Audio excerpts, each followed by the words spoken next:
Most people understand military ranks as a hierarchy, a ladder where higher means more authority, more pay, more respect. That's technically accurate, but it misses what the progression actually looks like from the inside. Each rank in the military isn't just a step up, it's a fundamentally different job, with different responsibilities, different pressures, and a different relationship to the institution itself. The person wearing the rank of private and the person wearing the rank of general are, in almost every meaningful sense, doing completely different things, even though they both serve in the same organization. Today, we're going to walk through that progression, from the first day of basic training to the final ceremony on a parade field, and look at what each level actually demands from the people who hold it. Enlisted ranks. Private, E1 through E2. It begins before you've earned any rank at all. Basic combat training is the entry point, 10 weeks designed not to teach you specific skills first, but to dismantle the habits and assumptions you arrived with: sleep deprivation, physical stress, constant correction, collective accountability. Every small failure belongs to the group. You learn quickly that the person next to you is either a liability or an asset, and that the difference is determined by whether you help them or ignore them. By the end, you've been issued a rank, a uniform, and a set of skills: marksmanship, land navigation, basic first aid, physical fitness standards. More importantly, you've been through something difficult alongside strangers who became, in a compressed period of time, something close to family. The private earns roughly $24,000 annually. They own almost nothing, they are new to nearly everything, but they've demonstrated the most fundamental quality the military looks for: the ability to continue under pressure. Specialist, E4. 2 years in, and the picture looks different.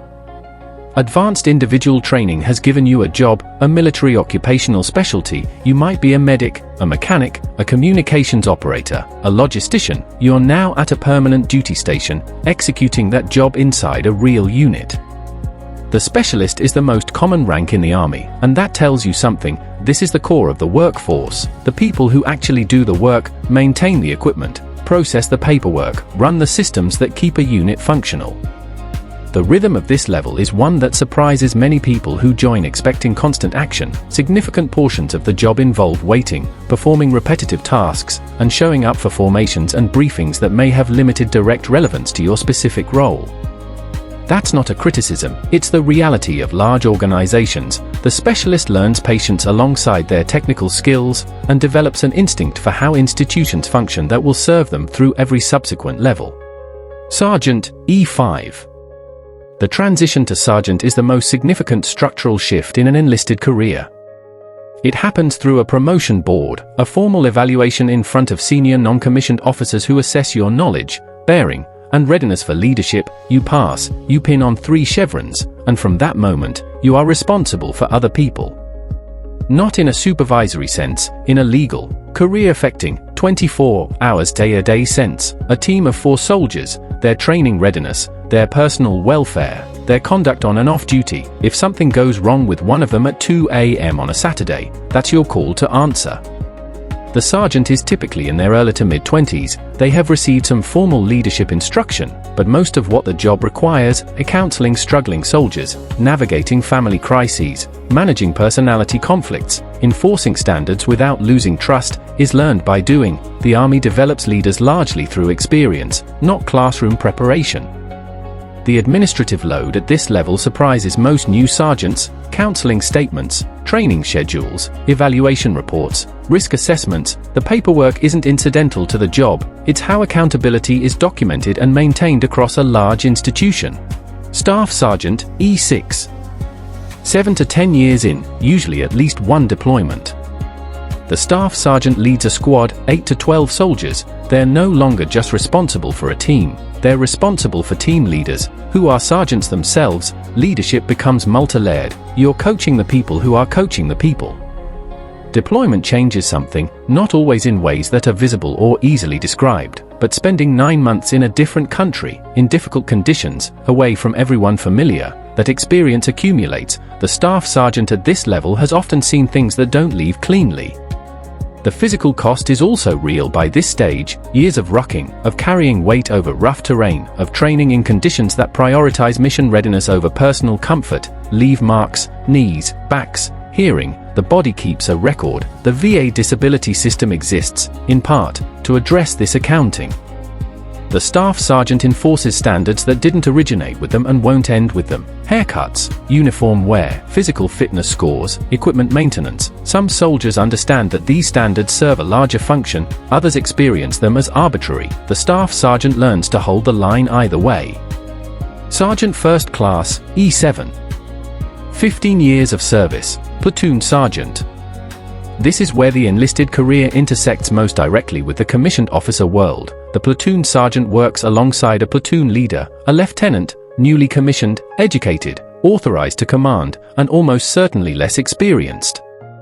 The relationship between these two roles is one of the most studied dynamics in military leadership. The lieutenant brings formal authority and a fresh perspective. The sergeant first class brings institutional knowledge, human networks, and 15 years of understanding how things actually work at ground level. When the relationship functions well, produces exceptional units. When it doesn't, the consequences are measurable. The sergeant first class translates intent into reality. An operations order describes what needs to happen. The platoon sergeant figures out how to make it happen with the specific people, equipment, and constraints actually available, which are rarely identical to what the order assumed. Promotion to E7 is competitive. Not everyone who deserves it makes it. The Army's promotion system evaluates multiple factors: performance, education, timing, the needs of the force, and produces outcomes that are sometimes imperfect. Soldiers who were excellent leaders at E6 do not always receive E7. The reality is part of the career. First Sergeant, E8. The diamond in the chevrons. The first sergeant is the senior enlisted soldier in a company of 100 to 200 people. Every problem that reaches the company level reaches them first: administrative issues, personal crises, disciplinary matters, health concerns, family emergencies. All of it flows through this role before going anywhere else. The first sergeant works alongside a company commander, typically a captain in their late 20s or early 30s. The commander holds legal authority. The first sergeant holds institutional memory, human intelligence about the force, and the trust of the enlisted soldiers in ways that commissioned officers often don't.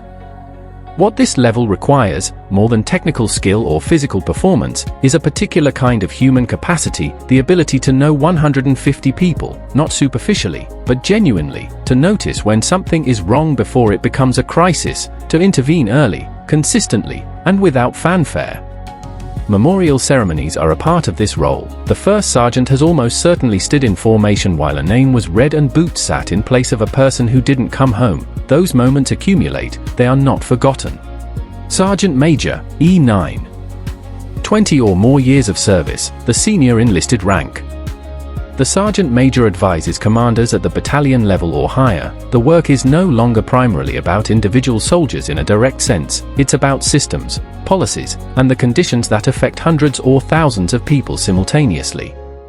The sergeant major attends briefings with colonels and generals. They sit in rooms where force structure, budgets, and operational planning are discussed. Their role is to represent the enlisted perspective in those rooms, to flag when a policy that appears sound on paper would produce harmful or impractical outcomes for the soldiers executing it. Good senior leaders listen. Not all do.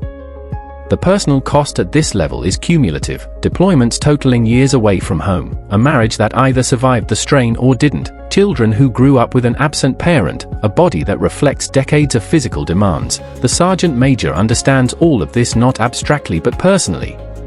The Sergeant Major Academy at Fort Bliss, Texas is the capstone of professional military education for senior NCOs, 9 months of advanced study in leadership, operations, and strategy. For many, it's the first extended period of formal academic engagement in 2 decades. It provides a framework for everything that experience taught piecemeal.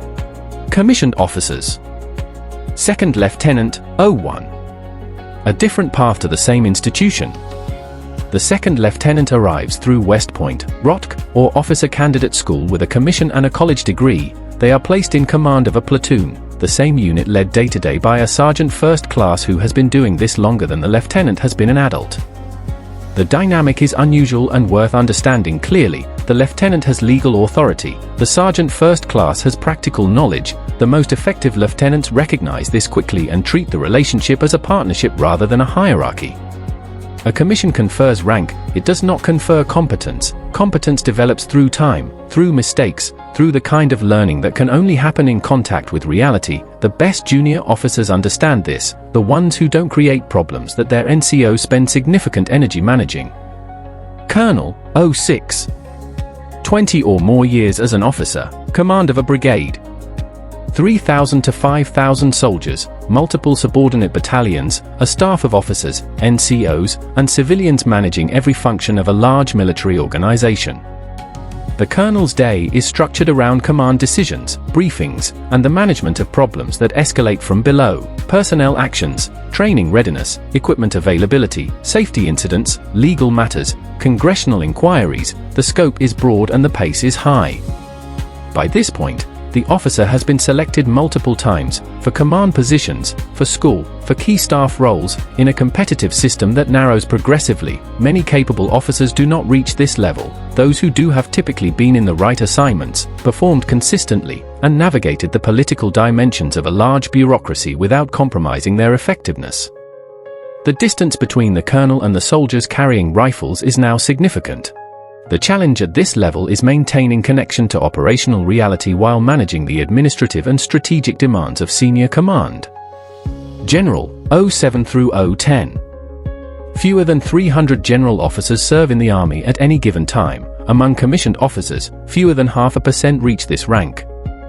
The path here required decades, not just of performance, but of the particular combination of performance, reputation, timing, and institutional fit that selection boards evaluate over a career. Talent is necessary, it is not sufficient. The general's responsibilities operate at a scale that is genuinely difficult to comprehend from the outside. Division commands of 15,000 soldiers, corps commands of 40,000, combatant command spanning geographic regions and multiple service branches.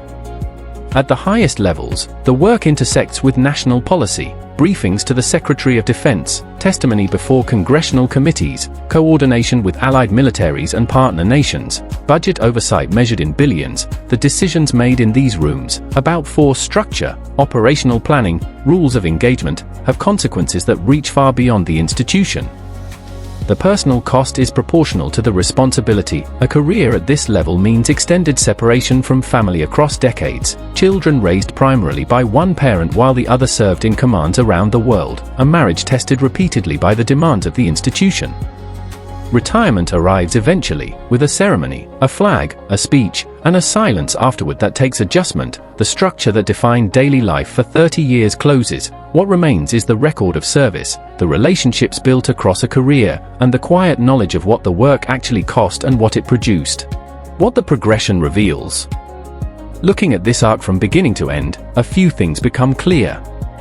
The military is, at its core, an institution that develops leaders through experience. It provides formal education at several points: basic training, the Sergeant Major Academy, various officer schools, but the majority of leadership capability is built in the field, through responsibility, failure, and repetition. Each rank asks something different. The private is asked to survive and adapt. The sergeant is asked to take responsibility for others. The staff sergeant is asked to develop the people developing other people. The senior NCO is asked to maintain the standards and welfare of an entire organization. The general is asked to make decisions whose consequences extend years into the future. At no level is the work simple. At no level does authority eliminate difficulty. The nature of the challenge changes with each promotion, but the challenge itself is constant. Somewhere right now, someone is signing paperwork to enlist. They have some idea of what they're entering, enough to make the decision, not enough to fully anticipate it. What follows will cost them things they didn't expect to pay. It will also give them things they didn't expect to receive.